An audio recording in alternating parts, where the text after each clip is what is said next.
Eh bien, écoutez, ma montre indique 18 heures. Donc, je vous propose que nous commencions. Donc, bienvenue, bonsoir à tous pour ce nouveau webinaire de la Bible alors vous voyez devant vous nos intervenants qui sont prêts là depuis plusieurs minutes, qui attendent avec impatience de se plonger dans le sujet avec vous. Tous les quatre sont enseignants à l'Institut catholique de Paris et chacun, depuis sa spécialité, va nous partager, nous parler de cette grande question que pose le décalogue, la loi, la loi à travers toute la Bible, Ancien et Nouveau Testament, mais aussi dans la vie chrétienne aujourd'hui. Ce sera la quatrième intervention qui se penchera plus spécialement sur cet aspect-là.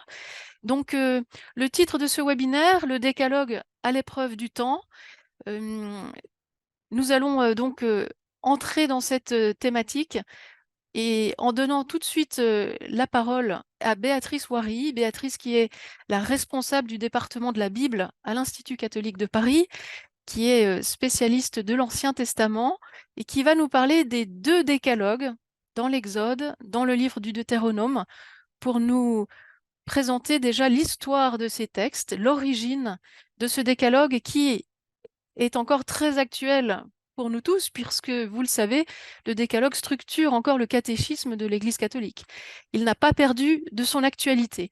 Donc je laisse Béatrice commencer par cet aspect-là, par la Torah.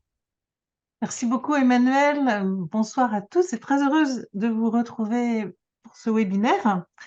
Donc probablement que tous les chrétiens, disons les plus de 50 ans, ont en mémoire d'une manière ou d'une autre la litanie des 10 commandements, au moins à partir de tu observeras le jour du Seigneur, tu observeras le jour du Seigneur, tu honoreras ton père et ta mère, tu ne tueras pas, tu ne voleras pas, tu ne mentiras pas. Le fameux décalogue est en effet un cadre très structurant de l'enseignement catholique sur la morale, me semble-t-il. Romain pourra évoquera cette question. Et comme vous venez de le dire, Emmanuel, il organise, par exemple, la section proprement éthique du catéchisme de l'Église catholique. Et il a été longtemps appris par cœur au catéchisme par des générations de petits catholiques. Il faut dire que la place à laquelle il apparaît dans l'Ancien Testament lui donne une solennité et une autorité tout à fait particulières. Il faudrait dire plutôt les places où il apparaît, parce que, comme vous le disiez aussi en commençant, on en trouve deux versions quasi identiques dans le Pentateuque.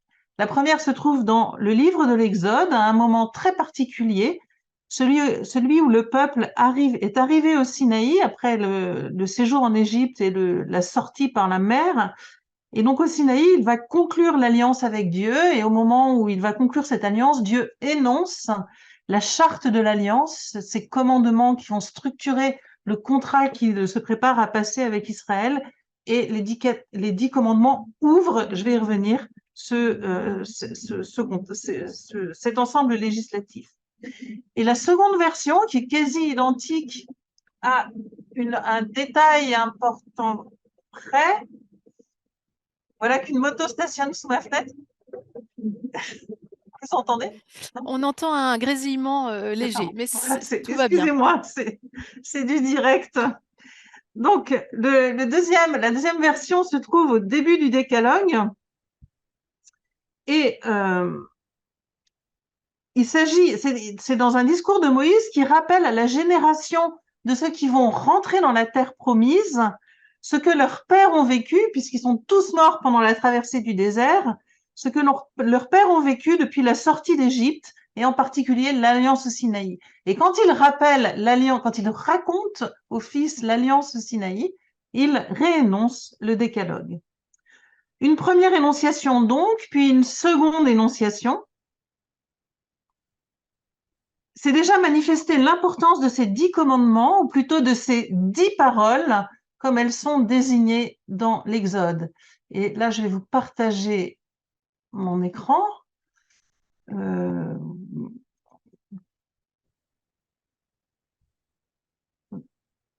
Alors que ça marche, il faudrait juste le mettre, voilà, en grand, c'est Donc, je parfait. vais vous partager, voilà, donc voici les références. Donc, ces deux énonciations qui disent déjà l'importance que au père, au début de l'alliance, et au fils, dès qu'il est question de l'alliance, c'est ce décalogue est réénoncé. Décalogue, 10 commandements, ou plutôt peut-être c'est 10 paroles, puisque dans le livre de l'Exode, ces lois sont appelées des paroles, comme une adresse de Dieu à son peuple. Paroles données plus que commandements, paroles pour la vie du peuple. Le décalogue apparaît donc d'abord dans l'Exode, et je l'ai dit en ouverture du premier ensemble législatif du Pentateuque. On sait que le Pentateuque, ça veut dire la Torah, c'est-à-dire la loi, et les 5 livres sont reçus par la tradition comme la loi, récits et lois faisant autorité, puisque dans le Pentateuque, il y a des lois, et il y a aussi tous les récits qu'on connaît, des patriarches, de l'Exode, etc. Alors, je ne peux pas évoquer ici en détail la place des lois dans le Pentateuque, mais je voudrais simplement rappeler qu'il y a 3 grands codes de loi, 3 ensembles législatifs bien distincts. Le premier est le Code de l'Alliance, donc dans le livre de l'Exode. Le second se trouve dans le livre du Lévitique, et le troisième se trouve dans le livre du Deutéronome. Ces 3 codes de loi sont d'époques différentes, et il se trouve que le plus ancien, c'est justement le premier, le Code de l'Alliance, qui date sans doute du 8e siècle. C'est un code qui est fait de lois qu'on appelle casuistiques, qu'on dit casuistiques, c'est-à-dire des lois qui sont élaborées à partir de cas particuliers. Elles ont la forme, si il arrive ceci, alors il faut appliquer telle sanction. Par exemple, si ton bœuf encorne un voisin, alors tu dois agir de telle manière. Si ton voisin frappe une femme, alors, etc. Ou si tu frappes une femme, alors. Autrement dit, une loi à partir de cas. Le texte du Décalogue, lui, est sans doute beaucoup plus récent, peut-être un texte du XVIe siècle, du XVe siècle. Non, excusez-moi, peut-être un texte du 5e siècle avant notre ère. Un texte qui a été ajouté donc avant le Code de l'Alliance. Donc, vous voyez la disposition, le Code de l'Alliance le Code de l'Alliance du 8e siècle avant notre ère, auquel est mis juste en ouverture le Décalogue qui daterait du 5e siècle, donc 3 siècles plus tard.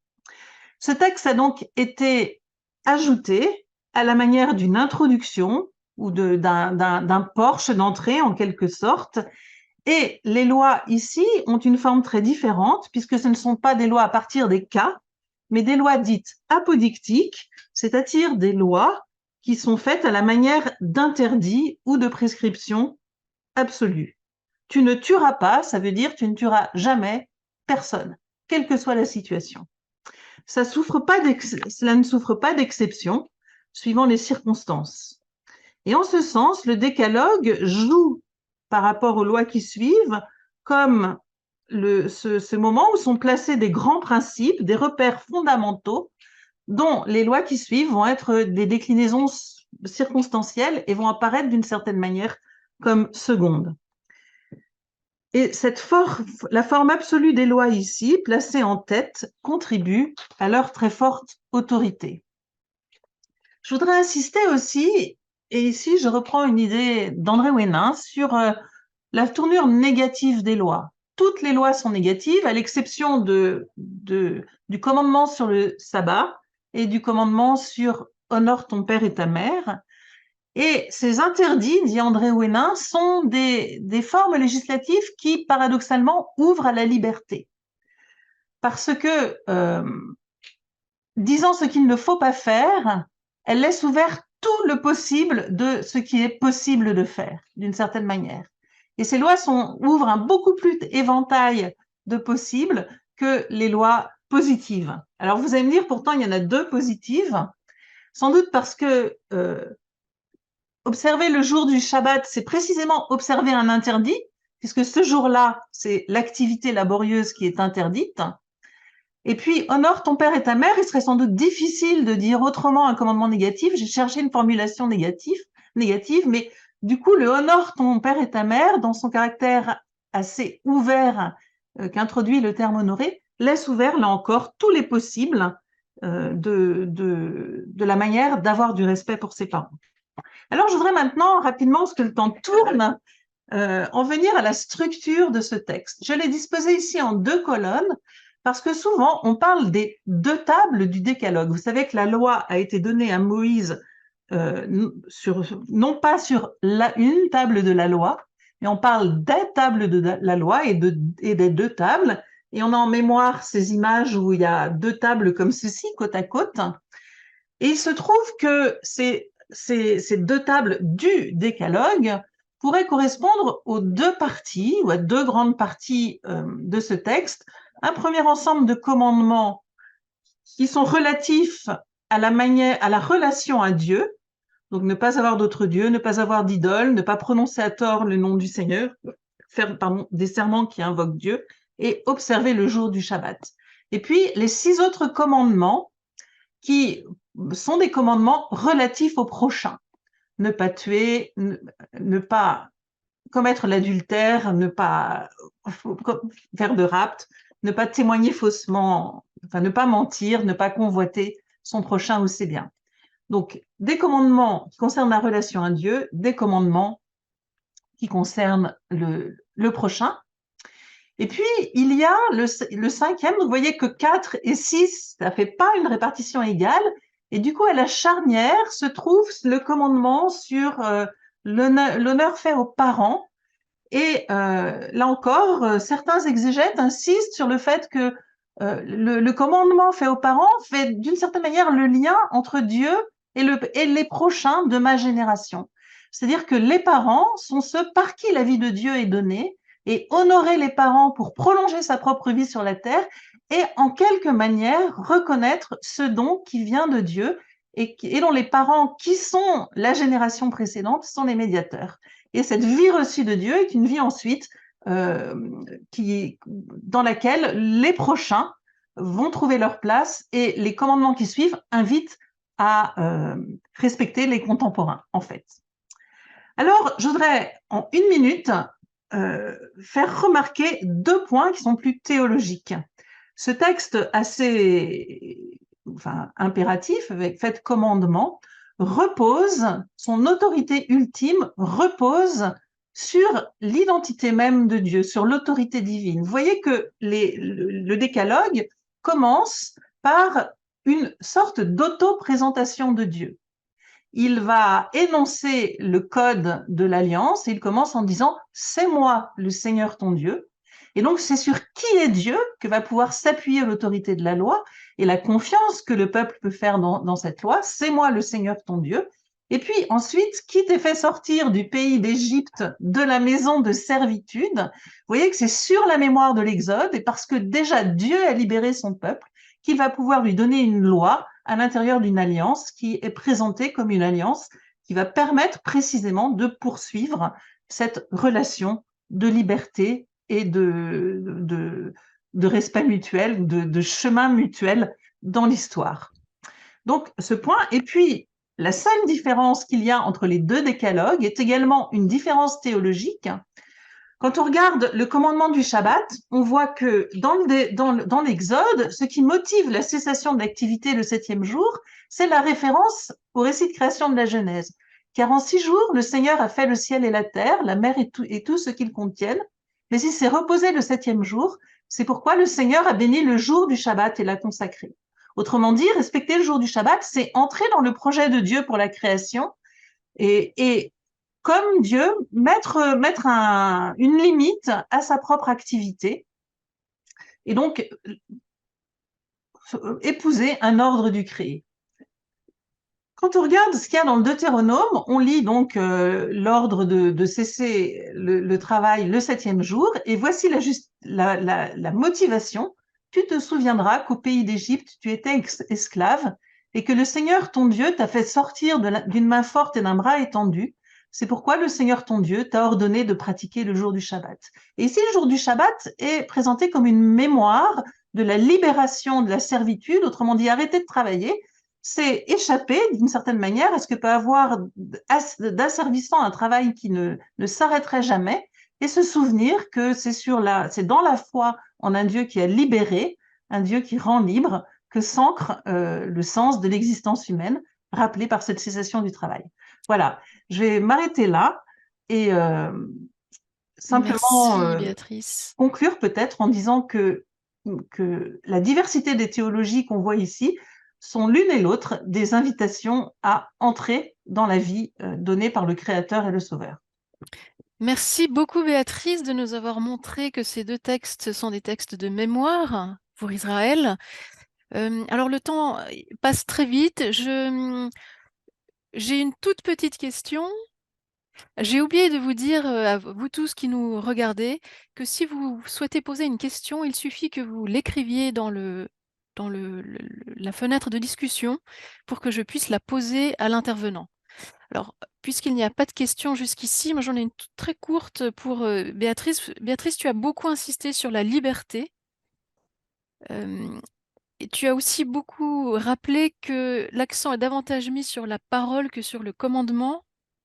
Est-ce que cela signifie que finalement l'accent est mis davantage sur, en définitive, sur la relation que Dieu souhaite établir avec son peuple? Et l'alliance est une structure de relation. L'alliance organise la relation entre Dieu et le peuple. Donc, effectivement, c'est d'abord à l'intérieur d'une relation que ces commandements s'énoncent. Et puis ensuite, de fait, moi, je ne suis pas sûre que la dimension injonctive et surtout l'interdit et la liberté soient deux réalités contradictoires. Mais je propose qu'on écoute les autres intervenants et peut-être qu'on pourra reprendre ceci à la fin. C'est pas pour me défausser, mais c'est parce qu'on sans doute que le trajet va nous permettre de réfléchir, reprendre ces questions. Merci beaucoup. Alors, sans tarder, nous allons donner la parole à Sophie Ramon. Sophie qui va nous rappeler ou nous montrer comment, dans le Nouveau Testament, Jésus lui-même fait du décalogue une interprétation originale et assez nouvelle. Oui, merci Emmanuel. Bonsoir à tous. Alors, effectivement, il est question du décalogue, en tout cas de certains commandements du décalogue dans le Nouveau Testament, mais on aurait pu aussi dire déjà dans l'Ancien Testament, puisqu'il y a des commandements qui apparaissent dans des livres prophétiques, par exemple en Osée 4, et qui montrent comment le non-respect des commandements de Dieu entraîne une sorte de décréation, en tout cas un impact sur la terre et ceux qui la peuplent. On aurait pu parler aussi de Proverbe 6, qui fait une sorte de relecture très individualisante des décalogues, puisqu'il s'adresse à un tu. Mais alors, en fait, c'est dans l'évangile de Matthieu, ou plutôt dans la manière dont Matthieu nous présente le rapport de Jésus au décalogue que je voudrais vous entraîner. Donc, je vais essayer de partager mon écran. Je pense que c'est bon. Voilà. C'est bon. L'évangile de Matthieu raconte en effet comment Jésus s'est situé face au décalogue et plus largement face aux Écritures, ce que nous appelons, disons, l'Ancien Testament, pour aller vite. Alors, on trouve dans le chapitre 5 de l'évangile de Matthieu cette affirmation qui est mise dans la bouche de Jésus et qui introduit ce qui, disons, la référence au décalogue. N'allez pas croire que je sois venu abroger la loi ou les prophètes. Je ne suis pas venu abroger, mais accomplir. Car en vérité, je vous le déclare, avant que ne passe le ciel et la terre, pas un i, pas un point sur le i, pas un iota, bon, ne passera de la loi que tout ne soit arrivé. Dès lors, celui qui transgressera un seul de ses plus petits commandements et enseignera aux hommes à faire de même, sera déclaré le plus petit dans le royaume des cieux. Au contraire, celui qui les mettra en pratique et les enseignera, celui-là sera déclaré grand dans le royaume des cieux. Alors, ici, on remarque d'emblée que Jésus explicite son rapport aux Écritures, hein, donc la loi et les prophètes, avec deux verbes qui en soi ne sont pas antithétiques, parce que si Jésus avait utilisé une formule antithétique, on aurait attendu je ne suis pas venu abroger, mais confirmer, conserver, observer. Or, ici, il utilise le verbe accomplir. Et c'est un verbe qui revient très fréquemment dans l'évangile de Matthieu, au moins 16 fois, et 12 fois, c'est pour parler précisément de l'accomplissement des Écritures. Alors, c'est un verbe qui dit une plénitude, porter à sa plénitude. Et souvent, on a affaire à des formules qui sont explicites, par exemple dans les premiers chapitres, dans les chapitres 1 et 2. Or, tout cela arriva, ou tout ceci arriva, pour que fût accompli ce qui fut dit par le Seigneur à travers le prophète, disant, blablabla. Puis il y a la citation du texte prophétique. Alors, ça veut dire que l'accomplissement que Jésus apporte à la loi et aux prophètes, c'est en fait, on pourrait dire son exégèse, hein, ou son interprétation actualisante. Ça signifie qu'il ne retire pas aux Écritures leur caractère normatif, hein, mais pourtant il les interprète et il les actualise de manière complètement nouvelle. Et la suite du texte va confirmer le propos, puisque la suite du texte rapporte la relecture du décalogue telle qu'elle est opérée par Jésus et qui en fait en quelque sorte comme une nouvelle promulgation. Alors en fait, Jésus ne retient que quelques commandements du décalogue, hein, ce sont des paroles qui concernent le meurtre, le sexe et la parole. Euh, Bon, peut-être comme si elles suffisaient voilà, pour baliser le chemin de l'existence humaine. Et puis, il ajoute en fait 3 mentions des lois qui se trouvent ailleurs dans le Pentateuque et qui sont en fait relatives à la répudiation, au châtiment et à l'amour du prochain. Dans tous les cas, Jésus commence par rappeler la transmission de ces lois, hein, dont l'énoncé suit dans le texte de l'Évangile, et puis il dit, donc il l'introduit avec, avec la formule « vous avez appris qu'il a été dit aux anciens », et il ajoute « et moi, je vous dis ». Alors, question, est-ce qu'il s'agit de l'affrontement entre 2 paroles, hein, celle de Jésus, qui viendrait contredire la loi donnée à Moïse, hein, la loi telle qu'elle a été transmise par les Écritures.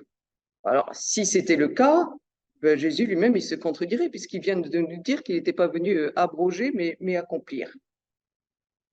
Alors, ce que l'attitude de Jésus manifeste, c'est un paradoxe étonnant, qui est celui d'une exigeante fidélité au passé qui requiert de ne pas refaire aujourd'hui ce qu'on faisait autrefois. Hein, donc, une exigence de fidélité au passé qui requiert de ne pas refaire aujourd'hui ce qu'on faisait autrefois. Et ce paradoxe, ce n'est pas la voie de la facilité, hein, puisque Jésus disait, on l'a vu juste avant, hein, n'allez pas croire que je sois venu abroger la loi et les prophètes. Ben, s'il le dit, c'est que probablement on le croyait, hein, et que ces paroles peuvent être récupérées par toute cette sorte d'esprit frondeur ou conservateur ou que sais-je.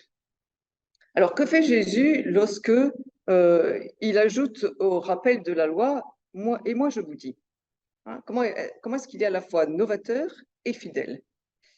Peut-être que la manière dont Jésus conclut le propos est éclairante. Il dit en effet, en chapitre 5, verset 48, « Vous donc, vous serez parfaits comme votre Père céleste est parfait. » Donc, le but, c'est d'atteindre une sorte de perfection, hein, de plénitude. Et c'est une perfection qui, en fait, est au-delà de la lettre de la loi. Hein. C'est-à-dire que ce que Jésus propose, c'est d'entrer dans l'intention de la loi et donc d'aller au-delà de la lettre de la loi. C'est pourquoi Jésus, au-delà de la manifestation, disons, extérieure que traite la loi, il remonte à ce qui est l'origine, hein, à ce qui est la source. Vous avez appris qu'il a été dit aux anciens, tu ne commettras pas de meurtre. Et celui qui commettra un meurtre en répondra au tribunal. Moi, je vous dis, quiconque se met en colère contre son frère en répondra au tribunal, etc. C'est-à-dire que la loi, elle traite du meurtre, hein, qu'elle évalue selon sa gravité, et Jésus, lui, il remonte au mouvement premier qui peut susciter le meurtre, pour savoir la colère. Et il fait de même pour l'adultère, hein, il invite à remonter à la convoitise, et il fait de même pour le parjure, il invite à remonter à la parole sincère. Et pour ce qui concerne la répudiation, il appelle à regarder la vulnérabilité qu'elle suscite. Hein. Au-delà de la loi du talion, qui est déjà pas mal, qui déjà limite la violence, il exhorte à une douceur qui combat la violence. Et au-delà de l'amour du prochain, il invite à l'amour des ennemis. En définitive, Jésus donc, nous invite à aller retrouver l'intention de la loi au-delà de la lettre de la loi. C'est là son exégèse innovante.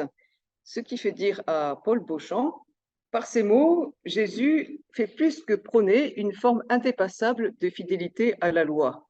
Il assume la force de la loi dans sa propre personne. Ces mots dévoilent déjà le sanctuaire de son être. Jésus reprend la loi à partir des racines, il l'approfondit, mais il la fait reposer sur sa propre autorité, sans oublier qu'elle est la volonté de mon Père. En cela consiste sa révolution, mais il n'y a pas lieu de parler ici d'une loi nouvelle, nova lex, d'une bonne nouvelle. Hein. C'est-à-dire qu'au fond, pour conclure, on pourrait dire que Jésus se situe à la fois en fidélité aux Écritures, au décalogue, au commandement du décalogue, mais aussi au-delà, hein, pour en déployer dans son extension maximale l'intention. Je vous remercie. Merci beaucoup, Sophie, pour cette très belle interprétation des paroles de Jésus dans l'évangile de Saint Matthieu au chapitre 5. Voilà, vous avez souligné ce passage entre ce « vous avez appris » et « moi, je vous dis », cette fidélité au passé d'un côté et puis cette innovation de Jésus de l'autre par rapport à la loi de Moïse. Alors, je ne vois pas de questions dans le groupe de discussion. Alors, je me permets d'en poser une. Lorsque l'on est devant cette phrase que vous avez commentée, soyez parfaits comme votre Père est parfait, on peut prendre un petit peu peur. Est-ce que vous pouvez redire un peu comment est-ce qu'il faut comprendre cette phrase? Oui, alors évidemment, quand on parle de perfection, ça commence tout de suite à devenir un peu compliqué, l'idée de la perfection. Et surtout, ici, il ne s'agit pas d'une perfection, disons, morale. Il ne s'agit pas d'atteindre à la force des poignets une sorte de respect des commandements divins ou de ressemblance à Dieu. C'est pas ça le sujet. Il s'agit de reconnaître derrière l'énoncé de la loi quelle est en fait l'intention divine. Quelle est l'intention de Dieu? Et l'intention de Dieu disons, si on devait le dire extrêmement rapidement, c'est une intention qui est au service de la vie, qui veut promouvoir la vie. Et être parfait comme le Père Céleste est parfait, moi j'entends, peut-être que quelqu'un aura une meilleure explication, mais j'entends voilà, retrouver l'intention de la loi et derrière l'intention de la loi, le projet du Créateur. Merci. Ça va? Oui, oui, oui. Alors moi, je prends avec joie toutes ces réponses, hein. J'espère qu'elles comblent aussi nos auditeurs. Alors je vois qu'il y a maintenant une question qui est apparue. Je vous la lis. Si Jésus dit qu'il vient pour accomplir la loi et qu'il dit aussi que nous sommes censés être parfaits, pouvons-nous donc supposer que non seulement lui, mais aussi les croyants sont censés accomplir la loi? C'est Ah, Joël qui pose la question. merci Joël. En fait, bon, évidemment, il y a les destinataires premiers de l'évangile de Matthieu et ceux à qui aussi Jésus s'adresse dans l'évangile de Matthieu. Mais je crois que disons, le propos peut être élargi plus largement, parce que si on donnait simplement aux croyants la perspective de pouvoir accomplir les commandements du décalogue, ce serait un peu court. Encore une fois, si on comprend que l'intention du Créateur est de favoriser la vie, de favoriser tout ce qui est du côté de la vie et de contenir finalement tout ce qui est de l'ordre de la violence ou de la destruction de la vie, je crois qu'on peut dire que c'est voilà, c'est à la portée des croyants comme des non-croyants. Et ça me fait penser d'ailleurs que dans l'épisode dit du jugement dernier, là, dans l'évangile de Matthieu, ce sur quoi on est jugé, c'est précisément sur le rapport au prochain, au petit, et pas simplement à Jésus. Donc, je crois on peut élargir le propos. Merci beaucoup, Sophie. Nous allons passer à notre troisième intervenant, le Père Christophe Rimbaud. Le Père Christophe, qui lui aussi est enseignant en exégèse biblique à l'Institut catholique de Paris pour le Nouveau Testament. Et Christophe, vous allez nous parler, nous allons rester dans le Nouveau Testament, dans les évangiles avec vous, mais aussi nous ferons un saut du côté de Saint Paul pour voir comment lui aussi lit, comprend la loi de Moïse, lui aussi avec une certaine originalité, je crois. Voilà, à vous la parole. Tout à fait. Merci beaucoup. Bonjour à chacun, chacune. Je partage l'écran. Est-ce que ça passe là en ce moment? Oui, ça passe, il faudrait juste le mettre en grand écran. J'essaie et voilà, mode présentateur. Ça va venir.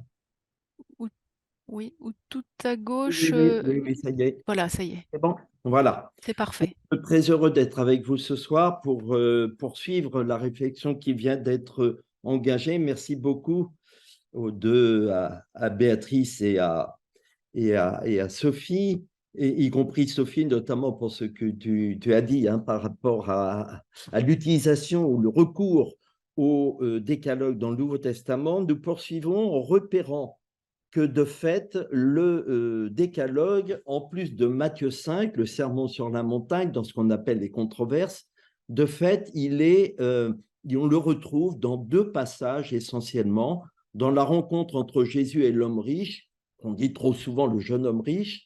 J'ai choisi de retenir Marc 10, la version de Marc, et dans la lettre de Saint Paul aux Romains, et puis un petit passage aussi par les Galates. Et j'ai intitulé mon intervention « L'accomplissement du décalogue dans la parole d'Agapé » ou « deux préceptes à appliquer à une parole adressée ». Parce que je trouve que nous avons justement une utilisation, un recours au décalogue qui nous permet de comprendre l'intérêt des citations du décalogue pour nous faire entrer dans un échange de paroles. Jésus adresse une parole. Cela a été dit tout à l'heure quand vous commentiez le mot décalogue par rapport à commandement. Alors, tout d'abord, ce que je voudrais vous dire, c'est que les citations sont situées dans une logique d'accomplissement et accomplissement dans une parole. Dans l'épisode du jeune homme riche, c'est déjà une première étape. En Marc 10, vous avez le texte sous les yeux. Lorsque le jeune homme riche vient rencontrer Jésus, il lui demande que faire pour avoir la vie éternelle. Et ce qui est intéressant, c'est d'abord de voir que Jésus, d'une certaine manière, prend la parole et lui va rappeler la loi, les préceptes de la loi, puisque c'est lui qui va les citer. Tout à l'heure, Sophie, tu citais Paul Beauchamp, les mots dévoilent le sanctuaire même de son être, de Jésus. On peut comprendre ici que dans l'échange au verset 17 et surtout 18, eh bien, Jésus, de fait, vient donner la première partie du décalogue. Il parle lui-même au nom de Dieu, en tant que fils de Dieu. Et puis après, il va édicter les paroles qui concernent la fameuse deuxième table avec les relations horizontales, intra- ou interhumaines. Ne commets pas de meurtre, ne commets pas d'adultère, ne commets pas de vol, ne porte pas de faux témoignages, ne fais de tort à personne, honore père et mère. Autrement dit, les citations ne portent que sur la deuxième table du décalogue. Il s'agit de citer 5 préceptes négatifs plus le précepte positif d'honorer père et mère. On se rend compte qu'il a donc changé l'ordre là, Jésus, d'une certaine manière. Les préceptes cités par Jésus montrent bien que c'est lui qui dicte la loi, à la différence de Moïse, qui recevait la loi et la transmettait de la part du Seigneur sur la montagne. Ensuite, sur l'absence de la première table, je viens de le dire, c'est vraiment Jésus qui se présente parlant lui-même, annonçant la loi. On peut donc comprendre pourquoi il n'y a pas de référence explicite à la première table de la loi. Pourquoi je me concentre ici sur la version de Marc? On pourrait me poser la question, puisque cet épisode est rapporté chez Matthieu et chez Luc également. Eh bien, c'est parce que ce qui m'intéresse ici, c'est que Marc est le seul à rapporter que Jésus l'aima au verset 21. Jésus posa son regard sur lui à partir du moment où il répond qu'il a bien observé tous ces préceptes depuis sa jeunesse, mais dans l'évangile de Marc, c'est le seul passage où il est dit que Jésus aima quelqu'un. Ça ne veut pas dire qu'il aimait personne d'autre, mais ça veut dire que c'est dit explicitement. Cela veut bien dire que c'est un rapport d'agapé, d'amour qui se met en place à partir du moment où Jésus accueille, j'allais dire, la confession par le jeune homme riche de l'observation des préceptes de la loi. Et c'est cette observation des préceptes de la loi qui va faire que l'expression d'agapé par Jésus pour ce jeune homme va être mentionnée. Et évidemment, Jésus prie, j'allais dire presque de pitié d'une certaine manière, une seule chose te manque, tu es encore engoncé dans tout ce que tu as, eh bien, vends-le, donne-le aux pauvres et suis-moi.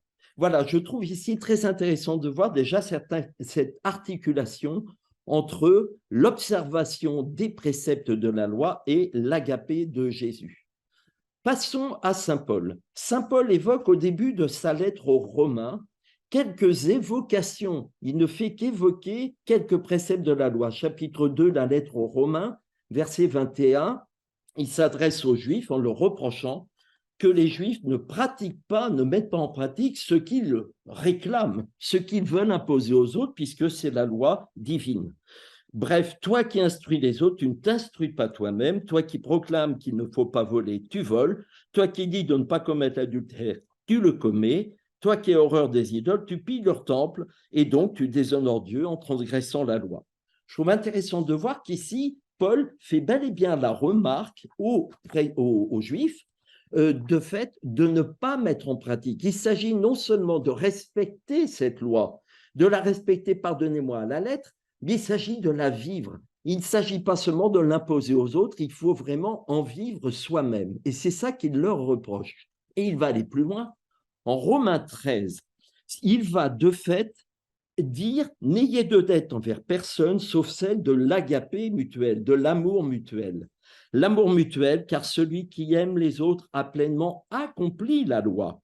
On retrouve la dimension d'accomplissement que nous avions déjà vue chez Matthieu tout à l'heure. La loi dit « Tu ne commettras pas d'adultère, tu ne commettras pas de meurtre, tu ne commettras pas de vol, tu ne convoiteras pas. » Point final, sans complément d'objet, je signale.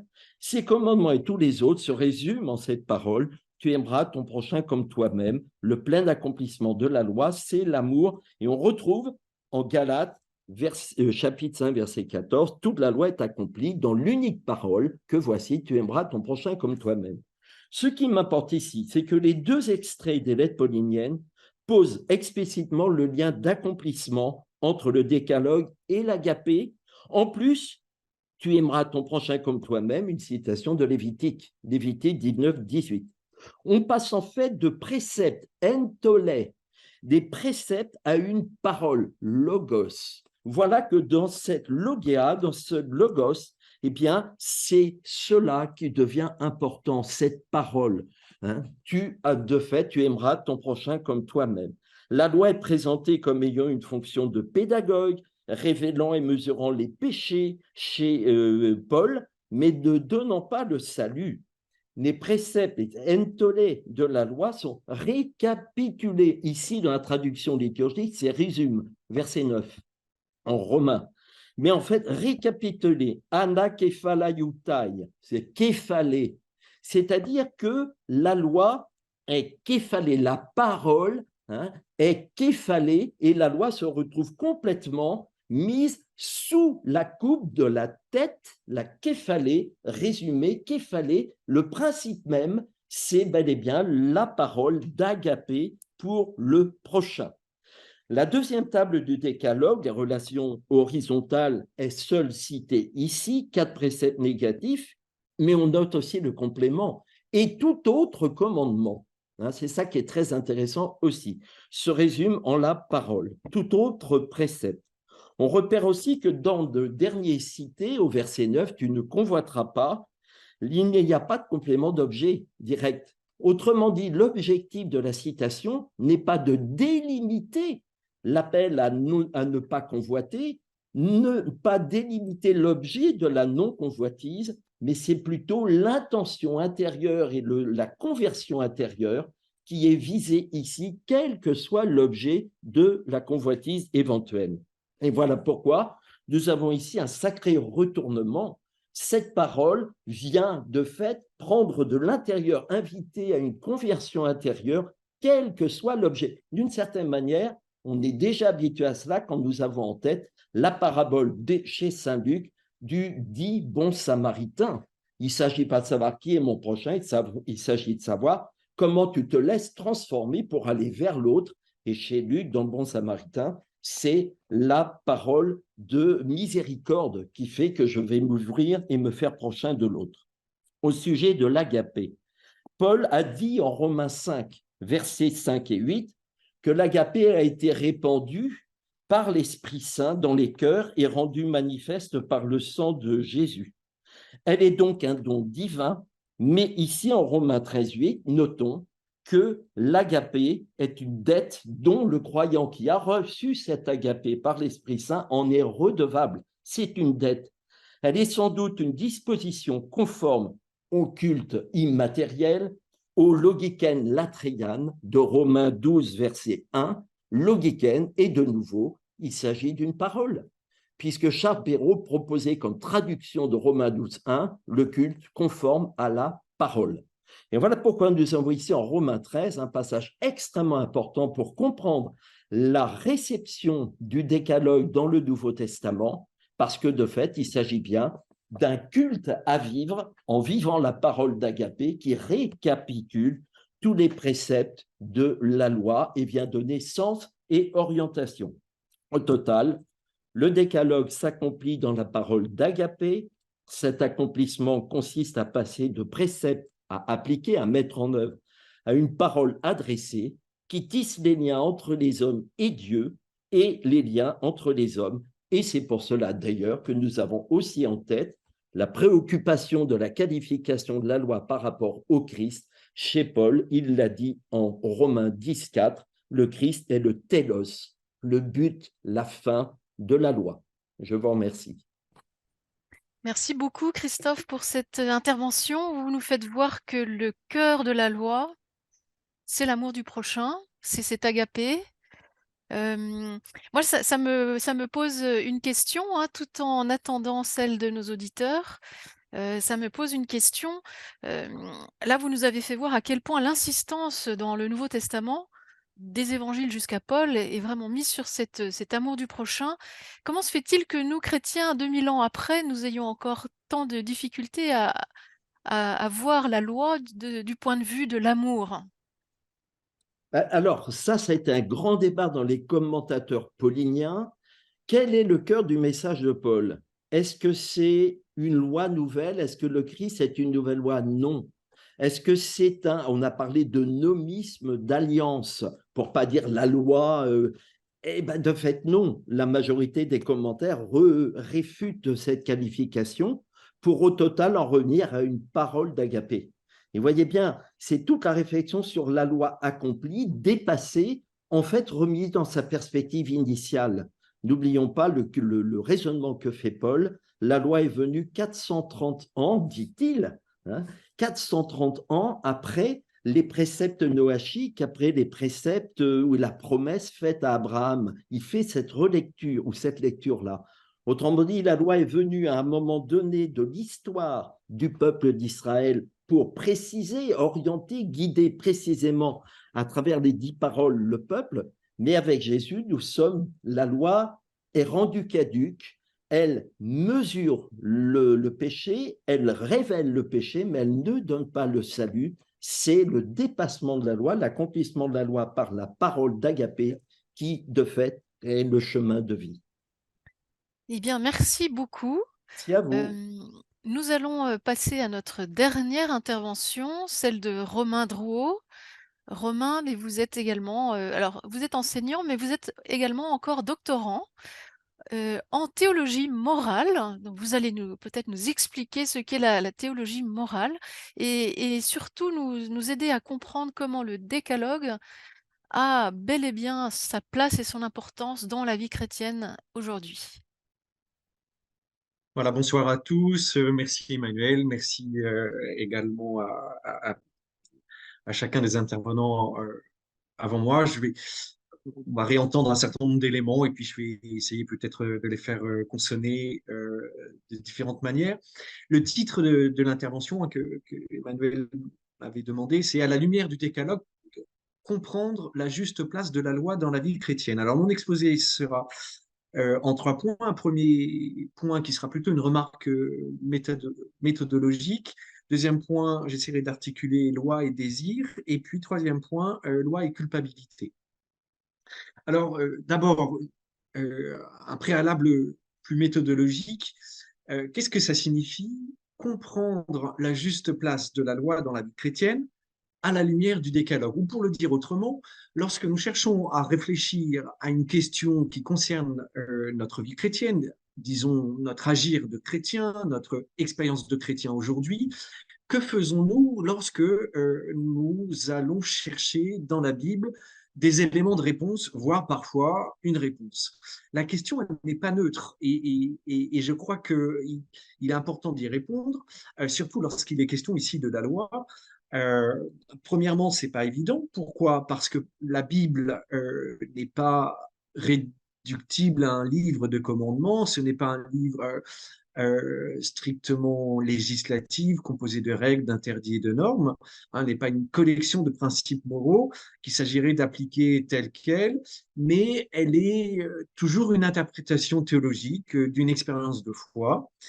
Il y a une diversité de pluralité de formes littéraires et donc cette diversité, elle consonne entre elles et il est difficile et toujours un peu périlleux d'isoler un seul corpus, ici en l'occurrence le décalogue, pour essayer de penser une question actuelle, ici en l'occurrence la place de la loi dans la vie des chrétiens. Inversement, on pourrait dire que si la Bible n'est pas réductible à un corpus législatif, on pourrait dire de la même manière que la vie chrétienne, elle est bien plus vaste que la question de la loi. La vie des chrétiens ne se réduit pas à l'obéissance à une loi, à l'application de principes moraux, fussent-ils tirés de la Bible. Lorsque nous essayons de vivre comme disciples du Christ, ben, nous avons d'autres ressources. On peut demander conseil à des proches, nous prions, nous nous laissons inspirer par des vies inspirantes, celles de saints par exemple. Nous nous engageons et en tout cas, la vie chrétienne n'est pas réductible non plus à la question de la loi. Alors, tout cela pour dire que lorsque nous lisons l'Écriture, ce qui peut être intéressant, me semble-t-il, c'est, et je vais citer Paul Beauchamp, dont décidément ce soir on le cite beaucoup, qui disait en parlant des textes bibliques que notre agir, que notre vie finalement chrétienne, elle ne dépend pas immédiatement de notre lecture, mais, dit-il, nous ne sommes pas les mêmes quand nous avons lu, donc nous agissons autrement. Autrement dit, ce qui va importer pour moi dans la suite de l'exposé, c'est au fond quand nous lisons, quand nous étudions, quand nous méditons le décalogue ici même, c'est de savoir est-ce que nous sommes les mêmes, ou pour le dire autrement, qu'est-ce que cela transforme en nous comme sujet, qu'est-ce que cela convertit. J'en viens au deuxième point qui nous conduit finalement à l'intime ou à comprendre la loi au plus intime de la transformation du sujet, au plus intime de la vie du chrétien, du disciple de Jésus. Et pour illustrer ce point-là, je vais reprendre le texte auquel faisait référence juste avant moi Christophe, qui est la rencontre du jeune homme riche et de Jésus. Voilà. Alors, pourquoi cette rencontre-là? D'abord aussi parce que Jean-Paul II, dans son encyclique sur la théologie morale en 1993, Veritatis Splendor, commençait précisément par ce récit, alors pas dans la version de Marc, mais dans la version de Matthieu, au chapitre 19. Donc, dans ce récit, Jésus se réfère au décalogue. Alors, ce jeune homme riche, c'est un notable qui a toujours suivi les commandements. Il vient voir Jésus. Pourquoi? Est-ce qu'il sent manifestement une forme d'incomplétude? Il aurait tout pour être heureux. Pourtant, il vient questionner Jésus comme s'il en voulait toujours davantage, comme si son désir d'être juste et le conduisait à toujours aller plus loin. Voilà. Est-ce que derrière cette demande se profile comme la peur de manquer, le désir d'être parfait, un désir de complétude, de totalité? Jésus, dans sa réponse, renvoie le jeune riche au décalogue. Mais avant, il le renvoie au fondement même de la loi, en faisant cette mention « seul Dieu est bon ». Au fond, la manière dont Jésus convoque la loi ici, et en faisant référence au décalogue, elle est de nature symbolique, c'est-à-dire qu'elle fait signe vers un autre qu'elle-même. La loi renvoie, on pourrait dire, à l'altérité radicale d'un autre qui nous précède, et qui nous précède, y compris dans notre propre rapport à notre désir. Il y a la loi elle-même ne se donne pas à elle-même et elle renvoie à un autre. Et c'est sur cette base, uniquement sur cette base, que Jésus va énumérer les interdits. Ne pas laisser libre cours à la violence, ne pas laisser libre cours aux pulsions sexuelles, au désir d'appropriation, au vol, à la perversion de l'usage de la parole et de la vérité. En quelque sorte, la loi, ici, je disais, elle est symbolique dans le sens où elle renvoie à un autre et elle dessine les frontières au-delà lesquelles la rencontre de l'autre n'est plus possible. Et je crois qu'on peut parler ici d'une véritable portée politique de la loi parce qu'elle organise, elle régule, elle structure notre rapport aux autres. Et la loi symbolique va de pair avec un certain renoncement à soi. Je veux dire par là qu'elle ouvre le sujet ici, le jeune homme riche, à autre que soi-même, et elle vient rompre d'une certaine manière l'ego pour laisser de la place à l'autre.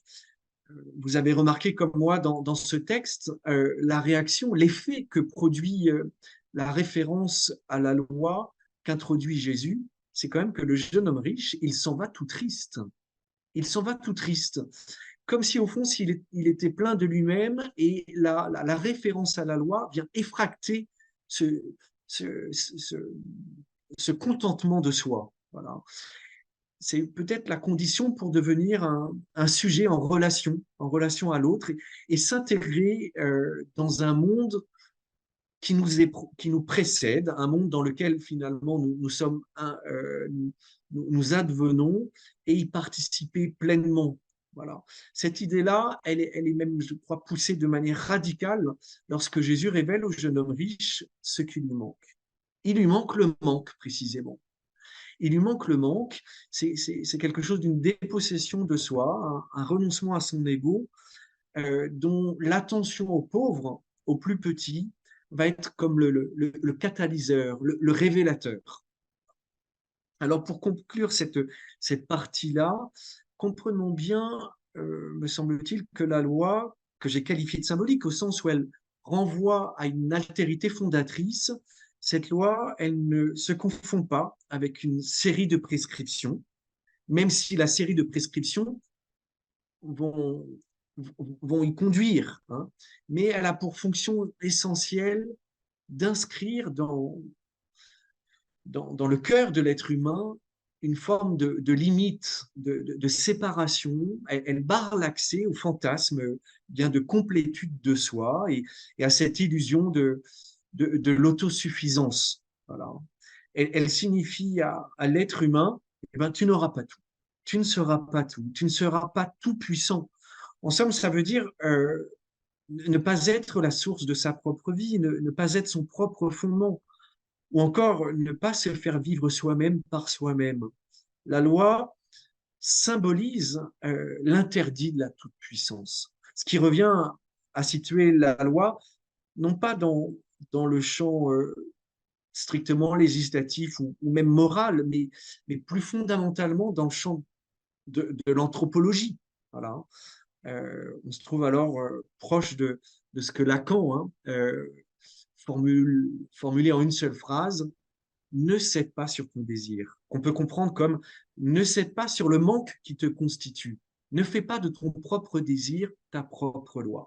Et si nous voulons des champs d'application actuels à ce rapport symbolique de la loi comme qui organise notre propre désir, le propre désir du sujet, on peut, je veux dire, dans l'Église et dans la société, penser à tout ce que les abus ont révélé et à tous ces phénomènes d'emprise finalement qui peuvent courir là où il y a à la fois dans l'Église, mais aussi dans la société, où il s'agit de ne pas réduire l'autre à l'objet de son désir. Voilà. Dans l'emprise, il y a une forme d'aliénation de l'autre à son propre désir. Voilà. Et puis aussi, si vous voulez un autre exemple, je pense au texte que le pape François vient de publier il y a quelques jours, hein, Laudate Deum, sur l'urgence climatique, qui nous invite là aussi à limiter notre propre désir de croissance et d'instrumentalisation des ressources de la planète à nos propres fins. Voilà. Merci Romain. Il va falloir que nous concluions. Ah, Alors, dommage. est-ce qu'une dernière Alors, phrase pour finir? ah oui, oui, alors, fou. Euh, alors non, je terminerai juste en revenant à Paul, hein, la suite de Christophe tout à l'heure, lorsque Paul dit l'amour est l'accomplissement de la loi. Alors, quelle est la forme de cet accomplissement? Certainement pas une forme de perfection, d'amour totalisant, sans faille ou sacrificiel, qui ne ferait finalement que renforcer une loi qui renforcerait notre moi idéal, l'image parfaite que nous pourrions avoir de nous-mêmes, et puis du coup se retourner en haine de soi et de l'autre, en culpabilité. Mais je crois que dire que l'amour est l'accomplissement de la loi, ça signifie que l'amour remplace. Ça signifie pas que l'amour remplace la loi, mais qu'il s'agit plutôt de penser que l'amour, en tout cas cette forme de l'amour, que Paul appelle l'agapé, c'est comme le critère ultime de la justesse de notre rapport à la loi, dans le sens où l'amour réside non pas, encore une fois, dans notre complétude, mais dans notre incomplétude, non pas dans notre puissance, mais dans notre non-toute-puissance, non pas dans notre plénitude, mais dans notre manque, au lieu même de notre manque. C'est-à-dire que l'amour réside non pas en nous, mais dans l'autre. Et c'est dans cet espace vide que dessine la loi et que mentionnait tout à l'heure euh, Béatrice, hein, en faisant référence à André Vénin, en disant qu'il y avait un espace vide qui est un espace de liberté. C'est dans cet espace vide de la loi, eh bien, qu'il est possible et que nous sommes rendus capables d'aimer. Et là aussi, pour terminer avec Lacan, aimer au fond, c'est donner ce que l'on n'a pas. Voilà. Et c'est peut-être Merci. dans cet espace vide qu'advient alors la possibilité de la grâce et que nous pouvons peut-être nommer la grâce. Merci Romain. Une toute petite question qui a été posée dans le groupe de discussion. Donc on comprend qu'on doit se laisser convertir par la loi. On a compris aussi que la loi est une forme de limite à notre toute-puissance. Et alors la Oui, question est comment concilier la loi et la liberté? Si c'est possible de répondre en 30 secondes.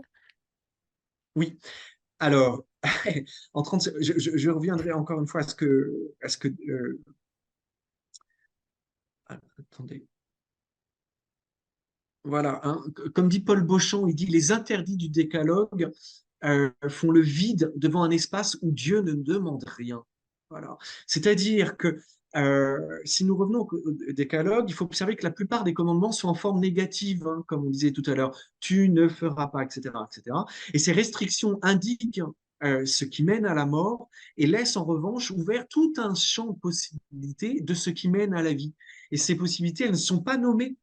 Elles ne sont pas nommées, comme pour dire qu'elles sont inventées, qu'elles sont inventées au sens étymologique du terme, c'est-à-dire à trouver, à trouver. Et c'est là où il y a un espace de créativité, un espace de liberté qui est dans cet espace vide, euh, un espace dans lequel, encore une fois, pour citer Paul Beauchamp, Dieu ne demande rien. Mm, Est-ce que les mm. prophètes d'ailleurs commentent en commentant le décalogue en disant que Dieu ne demande rien d'autre que de pratiquer la justice et de marcher humblement avec son Dieu, hein, c'est dans le fait Miché. Merci. Voilà. Merci beaucoup Romain pour cette explication. Il y a une question dans le chat à laquelle je te laisse répondre par écrit. Et puis pour terminer, je laisse un dernier mot pour Béatrice qui va nous donner quelques nouvelles. Alors d'abord, une actualité éditoriale, c'est ce livre qui vient de sortir, qui s'appelle Quelle vie après la mort? Ce que dit la Bible et qui est écrite par Sophie Ramon ici présente et Gérard Billon qui a écrit, qui a souvent été présent dans nos webinaires et qui les a animés. Et alors, je ne peux pas vous donner la date du prochain webinaire, mais je peux déjà vous dire que le webinaire portera sur ce livre que Sophie Ramon et Gérard Billon dialogueront ensemble autour de la publication qui s'est faite sur cette thématique. Que dit la Bible sur la vie après la mort? Vous recevrez un mail bientôt avec la date de ce webinaire. Et puis, ce que nous vivons en petit dans les webinaires, en 1 heure, nous le vivons en grand dans une formation qui va cette année connaître sa 2e édition, qui s'appelle Lire la Bible, chemin de Bible, lire la Bible avec les questions d'aujourd'hui. Donc, c'est une formation qui est une formation par journée, 6 vendredis dans l'année de 9h30 à 17h. On peut suivre les 6, on peut en suivre une de son choix, on peut en suivre 2 de son choix, et on peut les suivre sur le campus à l'ICP ou en ligne depuis chez vous. Voilà. Donc, vous trouverez ici le programme de Chemin de Bible. Vous trouverez également, si vous souhaitez vous y inscrire, sans doute, peut-être, si vous êtes habitué des webinaires, avez-vous reçu l'information dans un email? Et puis, on pourrait d'ailleurs la renvoyer aux participants du webinaire aujourd'hui. Sinon, vous allez sur le site de l'ICP, vous cherchez Chemin de Bible et vous allez à la page, et c'est important, Chemin de Bible, 2e édition. Et si vous êtes perdu, une seule adresse, contact.theologicum@icp.fr ou pour toute autre information. Et puis enfin, je vous rappelle que les cours sous la modalité d'un cours plus sur un corpus, sur un ensemble de livres bibliques ou un cours d'introduction à la Bible, une nouvelle série de cours commencera à la mi-janvier. Là encore, des cours sur le campus ou des cours à distance depuis chez vous. Voilà nos propositions et vous recevrez tout ça par email. Merci Béatrice, merci à chacun de nos 4 intervenants, merci pour le temps que vous avez pris pour préparer vos interventions. Merci à tous ceux qui nous ont suivis de près, de loin, dans toute la France, même en dehors de la France. Et puis, donc le prochain webinaire sera en début d'année prochaine, normalement au mois de janvier. Vous recevrez la date, comme Béatrice vient de nous le dire, et vous redire encore que vous pourrez revoir ce webinaire ou le partager avec des amis, car il sera mis en ligne d'ici quelques jours sur la chaîne YouTube de l'Institut catholique de Paris. Voilà, un très grand merci, très bonne soirée à tous et à très bientôt au prochain webinaire.